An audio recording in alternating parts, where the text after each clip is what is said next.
I want to ask you a question, and I want you to answer honestly in your head before I tell you the answer. Who is the first meditator in the Bible? Many people say there's no meditation in the Bible at all, that it's a Eastern practice. Others say it was Moses. Some say David. A few say the prophet Elijah. Once a very confident pastor told me that it was Adam. But honestly, they're all wrong. Meditation is in the Bible. It's found in this book multiple times. The first person the Hebrew scriptures explicitly describe as meditating, though, is none of those that were mentioned. It's a quieter figure, a more receptive figure, a patriarch that most people skip over when it comes to him in this story found in the book of Genesis. It's Isaac, and the verse is Genesis 24:63. In the next few minutes, I'm going to walk you through the verse, the Hebrew underneath it, and three things that it teaches about contemplative practice that the Western Church forgot 1,000 years ago. If you stay till the end, I'll give you a practice itself as well. A 3,500-year-old, 4,000-year-old meditation that you can try yourself today. So let me read you the passage first. Let me actually read what it says. And again, it's Genesis 24, verse 63. This is the New King James translation. And it says, "And Isaac went out to meditate in the field in the evening. And he lifted his eyes and looked, and there the camels were coming." Now let me set the scene for you because the context of this matters. Isaac's father, who is Abraham, has just sent his servant away on a long journey to go find Isaac a wife. The servant has traveled hundreds of miles, and he meets a woman named Rebecca at the well. And he negotiates with her family and is now returning home with Rebecca on a caravan of camels. Isaac doesn't know this. He doesn't know what Abraham has done. He doesn't know that the servant went out to find a wife. He doesn't know the servant is coming back. And he doesn't even know that Rebecca exists. He just knows it's the evening and he goes for a walk. He walks into a field alone. The sun is setting and he decides to meditate. This is the first time that the word meditate actually appears in the scriptures. So it's not the only time, but it's the first time. And where is this meditation happening? It's not happening in a temple. It's not at some service. It's not on a mountain when thunder and lightning are happening. It's happening in a field at sunset alone. That detail alone, if you let that sink in, should rearrange the entire idea of what biblical spirituality is supposed to look like. The Hebrew word translated meditate is Lasuach. It comes from the root shiach, and this is where it gets interesting, because shiach doesn't just mean to meditate. It means 5 things actually all at one time. So when someone hears it in Hebrew, it means to meditate, to pray, to converse, usually with God, sometimes with oneself, or also to pour out a complaint or a burden. And astonishingly, it also means a shrub, a plant that's growing in a field. So the same word for what Isaac is doing inside of himself is the same word for what's growing and what's happening around him in the field that he's in. The Hebrew refuses to separate the inner contemplative act from the living, breathing landscape that's happening around and inside of him. This is one of the most profound theological statements in the whole Bible, and it's hiding inside a single verb. Now, let me tell you what some of the rabbis did with this. The Targum Enkilos, the great Aramaic translation of the Torah from the 1st century, they translate this, what Isaac is doing, the shiach, as prayer. And the rabbinic tradition holds that Isaac, in this very moment, instituted the afternoon prayer, which is called the mincha. And every observant view has prayed the Mincha for over 3,500 years, and in some sense has been walking in Isaac's field.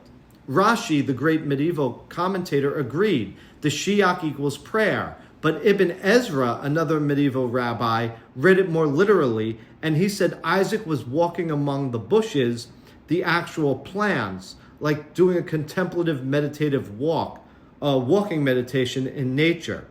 The Septuagint, the ancient Greek translation, uses a word that means to converse aloud or to muse aloud, to engage in a discourse with oneself or with the divine or with God. Now, here's what I want you to see. The original text doesn't choose between meditation, prayer, conversation, a complaint, or a literal walk in nature. It refuses to choose. It's saying, yes, all of these at once is happening in the same act. That's what Isaac is doing. Now, I want to tell you something most pastors and most teachers miss. Abraham argues with God. Abraham negotiates with God. Abraham stands at the gates of Sodom and Gomorrah and literally begins to bargain and negotiate down the number of people, or I should say the righteous number of people, that's required to spare the city. He's loud, he's prophetic, he's world-shaking in his spiritual archetype. Jacob, who's Isaac's son, literally wrestles with God until dawn and walks away with a limp and a new name, Israel, also loud and very dramatic. Isaac sits in the middle of these two. Isaac doesn't argue, he doesn't wrestle. Isaac walks into the field at sunset and listens. He is the most receptive of the three patriarchs. He's the quietest, the one whose entire life is shaped by what happens to him, not by what goes on or does he go out and conquers. His wife is brought to him. His blessing is taken from him. He digs the wells that his father dug. He is, in every sense, a contemplative. I want to say this directly. If you've ever felt that the loud, prophetic, fire and brimstone, leading multitudes archetype was not actually yours or doesn't resonate with you, if your path is quieter, more interior, more contemplative, more about sound and silence than proclamation and conquest, maybe Isaac is your patriarch. He has been hiding in plain sight the whole time, and the church largely forgot about him because the church prefers the louder voices. So I want to give you three things to take from this verse. Three things that Genesis 24:63 hands you in one sentence. And really, if you know how to read this. Teaching one, biblical meditation has a location. It's not on a cushion. It's not in a temple. It's not in a synagogue or a church. It's in a field. It's outdoors, in the living landscape, in God's creation itself. The Hebrew word shiach, meaning meditation, also means plants, and that guarantees this. So the original contemplative practice was embodied in the environment. You walked it, you breathed it in the air. The wind was part of the practice.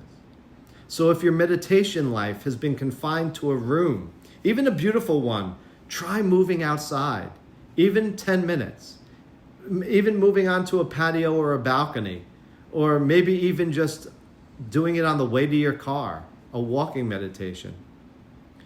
Teaching two, biblical meditation has a time, lifnat erev, in the evening, the hour between the day and night. The Hebrews understood that, and many traditional cultures as well, all over the world have understood, that the threshold hours are when the veil is thin, sunrise, sunset, the hinges, when you can hear what you can't hear, maybe in the hustle and bustle in the peak of noon. Modern wellness culture stole the mornings. We're all meditating at 6 a.m. or before the hustle starts. But the original contemplative view, the first time it appears, one with the deepest biblical lineages, is the mincha window between 3 p.m. and sunset. So try it for a week, I dare you. The quality of what arrives in that window could be very different from anything that you've ever experienced at the dawn. And teaching 3, biblical meditation, it produces what you didn't ask for. This is the one that I want you to sit with the longest. Isaac didn't meditate for Rebekah. He didn't even know she existed. He walked into the field, he meditated, and then the very next verse is he lifted his eyes and saw the caravan arriving over the horizon. What was coming for him was what he saw when he opened his eyes. The text is teaching you something the entire wellness industry tries to sell you the very opposite of. Meditation doesn't summon the outcomes you're chasing. It doesn't manifest. It doesn't create what's coming. It readies you to receive what is already on its way. What is already on its way can't honestly reach you if you're not in that field. That's the whole teaching of the first time meditation appears in the Bible. Now, I told you at the beginning, if you stayed to the end of this practice, or I should say this talk, I give you a practice. So here it is. You're going to do this between 3 p.m. and sunset today, or if it's too late, tomorrow. But within the next 24 hours, give this a try. You're going to find a window or a doorway, or better, somewhere you can step outside, even if it's just 10 paces outside. Get outdoors. You're going to walk slowly for about 3 minutes. Just walk contemplatively. Don't try to drop in. Don't try to clear your mind. Just mindfully, carefully walk. Then you're going to stop, place a hand or two over your heart, and silently pour out what you've been carrying since the morning. Not solve it, just pour it out for 3 minutes. Then you're going to ask one real question, the question underneath the question. And you're not going to answer it. You're going to just let it sit unanswered for about 3 minutes. Then you're going to lift your eyes, open them, look at what's in front of you. For again, just take a few minutes, 2 to 3 minutes. And if you follow, that's 12 minutes in total. That's mincha. That's Isaac's practice. That's the oldest documented form of meditation in the Hebrew Bible. And so if you do it even once, just leave a comment below. Tell me what you arrived at, what you saw when you lifted your eyes. I promise I read every single comment that's put under any of these videos. And if this changed anything for you, if it gave you any sort of insight, if it helped you to read scripture in any way, I hope it did. But I do have a community where we go deep into what this says, and it's called Scripture and Spirit, and it's completely free. It's where I break down verses and we discuss things together, not only weekly, but we have live weekly group sessions in which we're going through the Bible study.